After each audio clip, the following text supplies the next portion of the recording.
এখন জ্বলছে, কিন্তু জনগণ ঋণের দায়ে ডুবে আছে।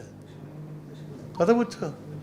তো আমি মনে করি যে কষ্ট করে থাকা ভালো ঋণের দায় না নেওয়ার চেয়ে। এখন আমরা ঋণের দায় নিয়ে বসে আছি।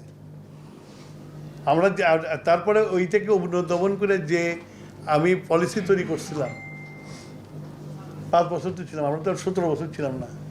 5 বছরে একটা মিনিস্ট্রি সব ঠিকঠাক করতে, ভাঙাচোরা আমি ঠিকঠাক করতে টাইম লাগে। আমি যখন পলিসি তৈরি করছি বোধহয় 2004 সালে, রেডিও পলিসি, তারপর পাইছি 2 বছর। তো তখন তো ওই টেন্ডারে যে শেষ করতে পারিনি, কিন্তু যে পলিসি করে গেছিলাম তাহলে দায়ের মধ্যে পড়তো না যে 35% বিদ্যুৎ যাবে প্রাইভেটের হাতে, 65 গভর্নমেন্টের থাকবে। কারণ দেন গভর্নমেন্ট উইল বি সিচুয়েশন যে কন্ট্রোল করতে পারবে। এখন তো আমার কন্ট্রোল নাই, এখন তো 82% হলো প্রাইভেটের হাতে। তো আমি জনগণের যাতে লোড না হয় সেই জন্য এভাবে পলিসিটা করছিলাম, তারা মানে নাই, এখন করে গেছে। এখন এটার দায় আমাদের নিতে হয়েছে আর কি। এই যে এত টাকার দায়, আমার বিদ্যুতের দামও বাড়াতে পারবো না,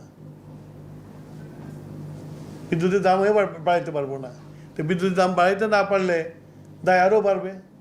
তারপরে IMF এসে একটা চাবি দেবে আমাকে, তখন বাধ্য আমাদের বাড়াইতে হবে। সেই জন্য এসব হওয়ার আগে আমরা চেষ্টা করতেছি যাতে একটা উইন উইন সিচুয়েশনের মধ্যে নিয়ে আসতে পারি। দেখা যাক কী হয়, সবার সাথে নেগোশিয়েট করতে হবে। যেসব পাওয়ার স্টেশনগুলো দিয়ে গেছে, এগ্রিমেন্ট করে গেছে, সবরিন গ্যারান্টি দিয়ে গেছে, এগুলোর সাথে নেগোশিয়েট করতে হবে। নেগোশিয়েট করে একটা জায়গায় নিয়ে আসতে হবে আমাকে, যেটা নিয়ে এসে যেটা জনগণও লাভবান হয়, যারা দিচ্ছে তারা লাভবান হয়। এই দুইটার মধ্যে একটা আমাকে সমঝোতা করতে হবে।